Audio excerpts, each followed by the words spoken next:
हाँ जी, good morning. क्या हाल चाल है तुम्हारे? क्या करके आए हो? नंबर सिस्टम कहाँ तक पहुँचा दिया? 20? पहले 20 क्वेश्चन? ठीक है। आपा ने कहाँ तक कर लिए थे? 5 तक कर लिए थे। 5 तक में एक पहला छोड़ा था मैंने मेरे ख्याल से, वो भी फ्रैक्शन का। तो फ्रैक्शन के बारे में भी बात करते हैं।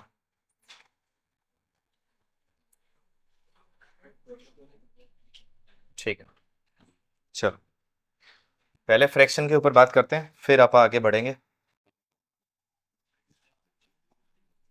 जब भी आपके पास कुछ फ्रैक्शंस दिए गए हों और उन फ्रैक्शंस में हमें ये जानना हो कि कौन बड़ा है कौन छोटा है, ये सब, तो उस केस में इसने स्मॉलेस्ट पूछा है, अपन देख लेंगे। तो जब भी अपन फ्रैक्शन में ये देखना हो कौन छोटा है कौन बड़ा है, तो उसमें दिक्कत कहाँ आती है? दिक्कत आती है जो मेथड यूज कर रहे होते हैं। अब मेथड आप अपने अपने लेवल पे कोई भी यूज कर सकते हो, बट जनरल मेथड के नाम पर जब हमें मेथड यूज करना हो, तो पहला जो मेथड हो सकता है वो है डेसिमल बना लो। डेसिमल कह दो या पॉइंट कह दो, पॉइंट में नंबर ले जाओ। ठीक है, इसका मतलब यूं कहेंगे कि कट कर दो। ठीक है, नंबर को कट कर दो, कट करके जो भी पॉइंट में वैल्यू आ रही है जैसी भी आ रही है उसके अकॉर्डिंग इजीली कंपेयर किया जा सकता है। ये पहला मेथड है। बट कंपेयर करने में, सॉरी पॉइंट में ले जाने में जो दिक्कत है, अपने ने क्या बनाना है? पॉइंट बनाना, डेसिमल बनाना। अब डेसिमल तभी बनेगा जब नंबर छोटे होंगे, क्योंकि डेसिमल बनाने के लिए जो बेस है उससे कट करना पड़ता है। अब बेस अगर ऐसा आ जाए 37, ऊपर से एक ऐसी भी नंबर वैल्यू हो, अब वो कट तो तब करूंगा ना जब इसका पाड़ा आता होगा। अगर टेबल ही नहीं आए तो बात खत्म है। यानी ये जो डेसिमल बनाने वाली चीज है, ये दो तरीके से काम कर सकती है। या तो नंबर छोटा हो और उसका मुझे टेबल पता हो, यानी जहां तक टेबल मालूम है तब तक तो बात बन जाएगी, तब तक कोई खास समस्या नहीं आएगी। समस्या कब आनी शुरू होगी? समस्या तब आनी शुरू होगी जब नंबर बड़ा होएगा। उससे कैसे निपटा जा सकता है? उससे दूसरे तरीके से निपटा जा सकता है, अगर आपका अप्रोक्सीमेशन अच्छा है। अप्रोक्सीमेशन अगर आपका होल्ड अच्छा है, भाई आप जल्दी जल्दी बिना टेबल पता हुए भी आप कट कर सकते हो। भाग करना सीखा था, अप्रोक्सीमेशन थोड़ा थोड़ा याद है? चीनी वाला मेथड याद है? चीनी चाय जो भी हमने यूज करा था, उसमें हमने बड़े बड़े नंबरों को बड़े बड़े नंबरों से काटा था, अच्छे बड़े नंबरों से भी। उसमें कोई पाड़े थोड़ी आ रहे थे। हमने किसी नंबर को शायद कितने से 23 तक काटा था, तब भी पाड़े आने तो बंद हो गए थे। उसके बाद हमने किसी नंबर को शायद एक 100 से ऊपर से भी काटा था, एक बार 207 से भी काटा था, एक बार 216 से भी काटा था, एक बार 243 से भी काटा है। बड़े बड़े नंबरों से कट किया है ना, पहाड़े तो नहीं आते थे उसके। फिर भी हम लोग बहुत एक्यूरेट आंसर पहुंच रहे थे ना, काफी नजदीक। ठीक बात है। तो या तो अप्रोक्सीमेशन एक तरीका इस्तेमाल किया जा सकता है, या टेबल आनी चाहिए। तो पॉइंट वाला मेथड कामयाब है, नहीं तो पॉइंट वाला मेथड कामयाब नहीं है। फिर दूसरा तरीका क्या? फ्रैक्शन को चेक करने का कि कौन बड़ा है कौन छोटा है। जैसे इन नंबर में, इन नंबर के बारे में बात करोगे तो छोटे नंबर है, कोई भी बंदा पॉइंट में लेके जा सकता है इनको। क्यों? क्योंकि 6 का, 9 का, 5 का, 7 का सबका पहाड़ा आता है, कोई ज्यादा दिक्कत नहीं है। ठीक, बट यही नंबर अगर आपका थोड़ा सा बड़ा हो गया, 13 नंबर जैसा कोई क्वेश्चन आ गया, ठीक है, जैसे ये वाला है, ये 13 नंबर है। अब इस 13 नंबर का अगर आप चेक करोगे तो इसमें दिक्कत क्या है? आप 13 का पहाड़ा तो समझ लोगे, 13 ये ना, हाँ। 26 का टेबल करने जाओगे तो दिक्कत क्या आएगी? 26 का पहाड़ा आता ही नहीं। अब 26 का पहाड़ा ही नहीं आता तो बात खत्म। 29 का तो आना ही क्या था। समस्या किस चीज में? टेबल में। टेबल एक लेवल तक काम करेगी ना, टेबल कितनी काम कर लेगी? पॉसिबल ही है ना इतना ज्यादा टेबल का। तो फिर यहां दूसरा चीज हम यूज कर सकते हैं, और वो दूसरा क्या है? हम लोग क्या कर सकते हैं? न्यूमरेटर, न्यूमेरेटर जो भी आप बोलना चाहो, या डिनोमिनेटर, इनमें से किसी को इक्वल कर लो। किसी एक को इक्वल कर लो, इधर न्यूमरेटर को इक्वल कर लो या डिनोमिनेटर को इक्वल कर लो, किसी को भी इक्वल कर लो, आपका काम चल जाएगा। ठीक, जैसे अगर तो हम फर्स्ट क्वेश्चन में वापस आते हैं, तो इसमें आप देखोगे एक है 7/6, एक है 7/9, दोनों का न्यूमरेटर इक्वल है। कंपेयर करने में कोई भी परेशानी आएगी? नहीं आएगी, क्योंकि हमें पता है कि अगर न्यूमरेटर इक्वल है तो डिनोमिनेटर जिसका बड़ा होएगा वो आंसर छोटा होगा, और जिसका डिनोमिनेटर छोटा होगा वो आंसर बड़ा होगा। सिंपल है, ये रूल अपने को पता ही है। तो इस केस में इजीली बताया जा सकता है कि कौन छोटा है कौन बड़ा, क्योंकि इसका डिनोमिनेटर बड़ा है तो इसका आंसर छोटा होगा, यानी ये बड़ा होगा। इजी। आप चाहो तो डिनोमिनेटर इक्वल कर सकते हो। जैसे एग्जांपल के लिए मान लो कि मेरे पास 4/5 है और 5/7 है, मेरे को कंपेयर करने में दिक्कत आ रही है, ठीक है। तो मैं क्या कर सकता हूं, मैं डिनोमिनेटर इक्वल कर सकता हूं। इसको गुणा कर दो 7 से, इसको गुणा कर दो 5 से, गुणा भाग दोनों करेंगे तो ये हो गया 28/35 और वो हो गया 25/35। अब बेस दोनों का सेम है, और जब बेस सेम हो तो हम जानते हैं कि जिसका न्यूमरेटर बड़ा होएगा वो नंबर बड़ा होएगा और जो छोटा होएगा वो छोटा होएगा। तो इजीली फाइंड आउट किया जा सकता है कौन बड़ा है कौन छोटा है। तो इसमें हम बोल सकते हैं ये बड़ा है। इजी। तो हमने दो तरीके करे अभी तक, कौन से, एक पॉइंट में लेके जाने का और दूसरा फ्रैक्शन का या तो न्यूमरेटर या तो डिनोमिनेटर इक्वल करने का। कोई एक इक्वल कर लो जो आसान पड़े। इस चीज को हम चाहें तो क्वेश्चन नंबर 13 में बहुत अच्छे से यूज कर सकते हैं, ठीक है। 13 में यूज कैसे कर सकते हैं समझो। अगर मैं, ओहो,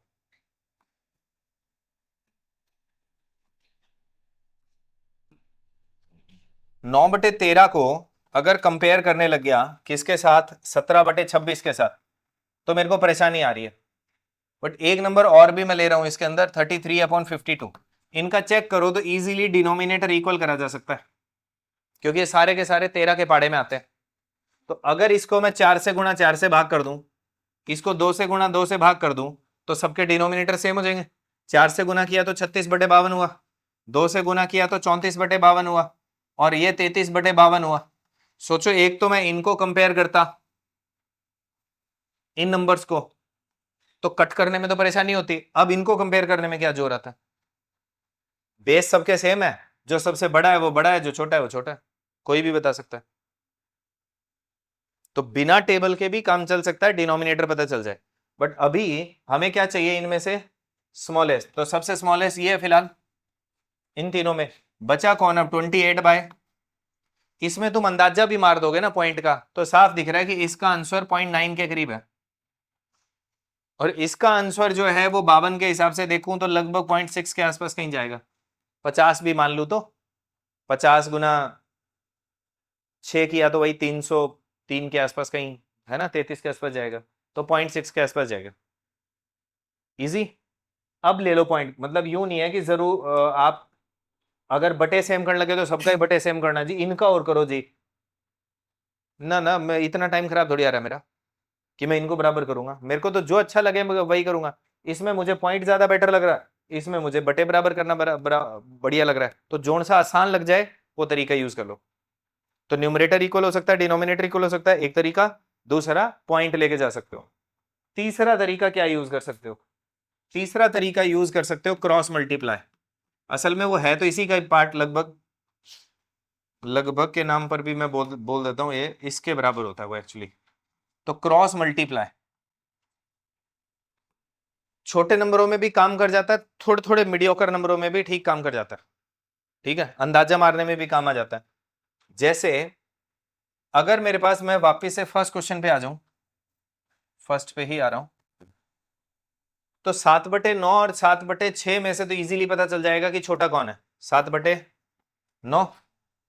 बट इसके बाद वालों में जैसे 4/5 है, इनमें से देखना हो, और मैं पॉइंट में लेके नहीं जाना चाह रहा, बटे में बराबर नहीं करना चाह रहा, तो जल्दी जल्दी क्रॉस मल्टीप्लाई कर लो। इधर कितना बन रहा है 35, इधर कितना बन रहा है 36, तो छोटा कौन है, ये वाला हो गया।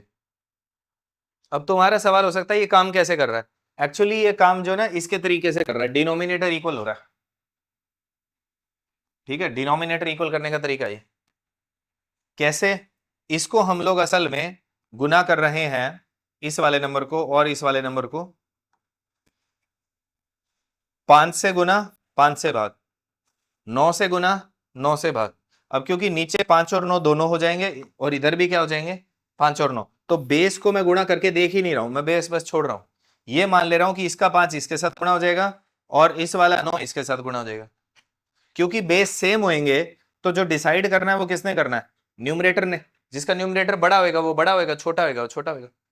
तब सीधा क्रॉस मल्टीप्लाई भी एक तरीका यूज कर सकते हैं। तो वापस यूज करके दिखा रहा हूं। जैसे एक है 7/9, दूसरा है 4/5, फटाफट गुना किया 35 36, तो ये छोटा आ रहा है 7/9। अगला क्या है 5/7, फटाफट गुना किया तो ये कितना बन रहा है 49, ये कितना बन रहा है 45, छोटा कौन है ये वाला, तो ये उत्तर ही आ गया।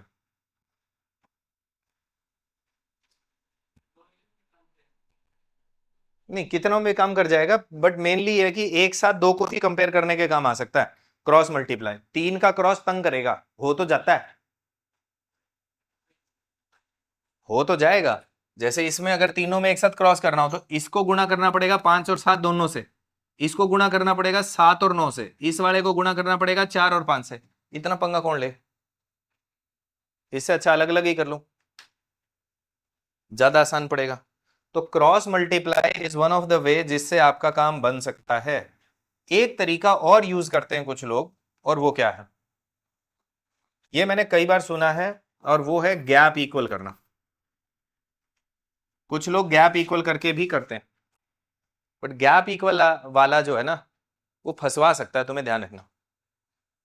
गैप इक्वल करके भी तरीका यूज करा जा सकता है, बट गैप इक्वल किए जाने के लिए डबल काम करता है वो। डबल कैसे, डिपेंड करेगा फ्रैक्शन कैसा है, फ्रैक्शन प्रॉपर है या फ्रैक्शन जो है वो इम्प्रॉपर है। प्रॉपर में सीधा काम करेगा और इम्प्रॉपर में उल्टा काम करेगा। क्या मतलब है इस बात का, वो समझाता हूं। देखो एग्जाम्पल के लिए मान लो मेरे पास एक नंबर है 7/6 और दूसरा नंबर है 4/5, दिख रहा है। अब इन दोनों का गैप सेम दिख रहा है, न्यूमरेटर और डिनोमिनेटर का कितना है 1, और इनका भी गैप कितना है, ठीक, पहले गैप इक्वल हो गया। अब फ्रैक्शन देखो कैसे है, प्रॉपर है या इम्प्रॉपर है। तो प्रॉपर में रिलेशन कैसा होगा, सीधा सीधा, मतलब जो बड़ा है वो बड़ा है, जो छोटा है वो छोटा है। क्यों उल्टा कर दिया, उल्टा हो गया, फिर तो मैंने यहां भी उल्टा लिख दिया। एक बार चेक करना, 7/, अरे यार ये प्रॉपर कहाँ है, ये फ्रैक्शन इम्प्रॉपर है। हाँ ये फ्रैक्शन इम्प्रॉपर है, ठीक है। बाकी फिर भी क्रॉस चेक करते हैं, दोबारा करते हैं, रुको उल्टा करते हैं इसको, 6/7 करते हैं, फिर चेक करें। हेलो, वापस चेक करते हैं। 4/5 है मान लो, और एक 6/7 है, तो फ्रैक्शन में गैप सेम है। अब हमने कहा प्रॉपर के रिलेशन प्रॉपर है, मतलब जो बड़ा है वो बड़ा है। चेक करते हैं कैसे, इसको सॉल्व करो तो कितने आता है 0.8, इसको सॉल्व करो 0 पॉइंट, इसके साथ 0 लगेगा तो 7 8 56, बाकी बचा लगाया 0, 7 5 35, बड़ा आ रहा है ना। प्रॉपर के रिलेशन प्रॉपर यानी सीधे होंगे और इम्प्रॉपर के उल्टे होंगे। मतलब क्या है, जैसे ये फ्रैक्शन होता 5/4 और ये होता 7/6, गैप अभी भी क्या है, इक्वल है। ये फ्रैक्शन कैसे हैं, इम्प्रॉपर, और इम्प्रॉपर के रिलेशन उल्टे होंगे, यानी जो बड़ा दिख रहा है वो क्या होगा, छोटा, और जो छोटा दिख रहा है वो बड़ा। ऐसा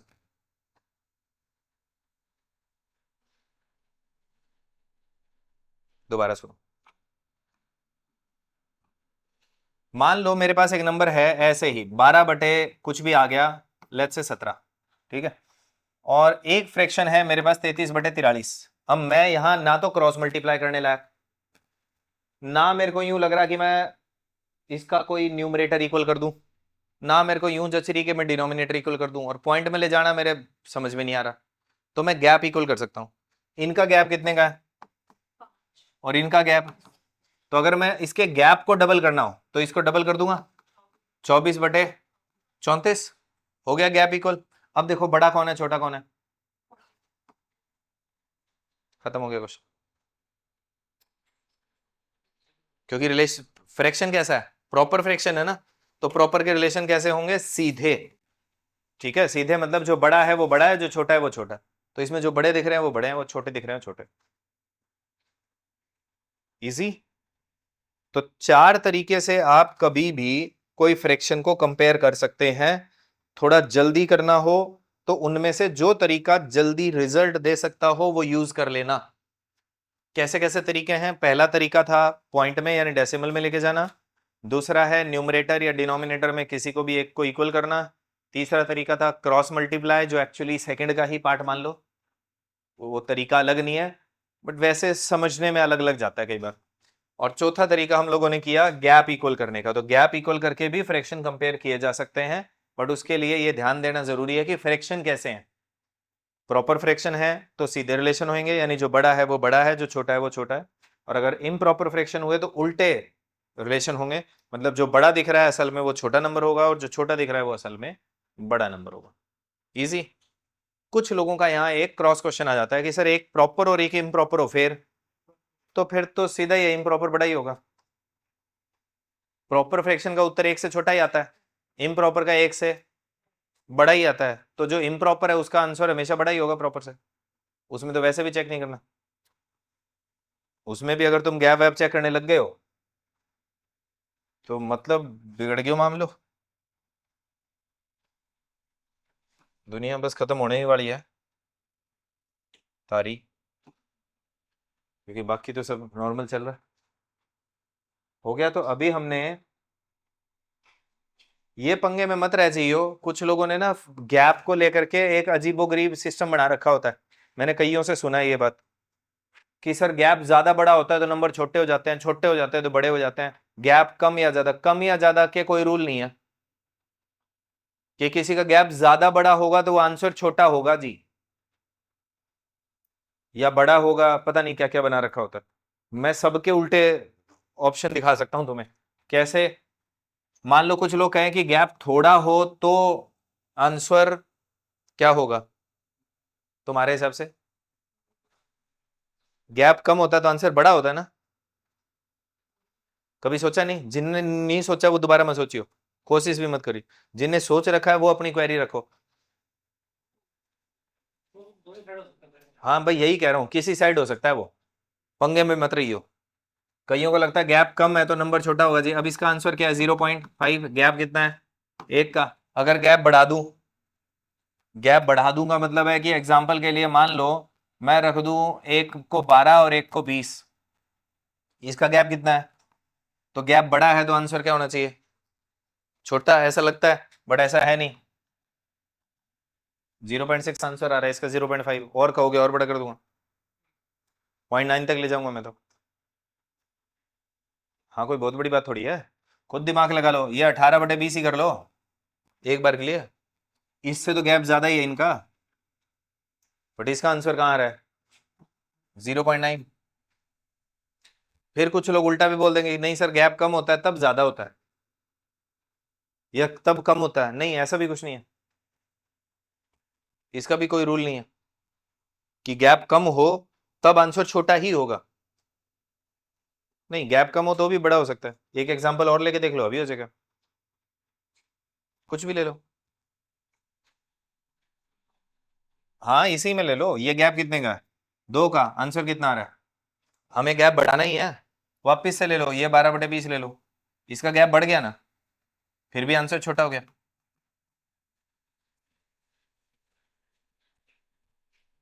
तो इसका कोई फिक्स नहीं है। अब कुछ लोग कहेंगे सर इम्प्रॉपर में ऐसा होता है, तो इम्प्रॉपर में भी है। मैं ऐसे 2 एग्जांपल और दे दूंगा। तो जो लोगों के भी कभी भी दिमाग में आया हो कि गैप ज्यादा होने से उत्तर बड़ा या छोटा हो जाता है, या कम होने से बड़ा या छोटा हो जाता है, प्रॉपर में या इम्प्रॉपर में, सरासर गलत है। दोबारा सोचना भी नहीं उस बारे में। गैप इक्वल हो तब आप पंगा ले सकते हो, अदरवाइज नहीं। और गैप इक्वल ना हो तब कर लो, तो भी गैप के थ्रू क्वेश्चन करे जा सकते हैं। मतलब ऐसा नहीं है कि गैप के थ्रू क्वेश्चन होते नहीं है, होते हैं, लेकिन पहले कुछ सेट पैमाना तैयार करना पड़ेगा तो जाके होएगा, बिना उसके नहीं होगा। ठीक? पक्का? जिंदा हो?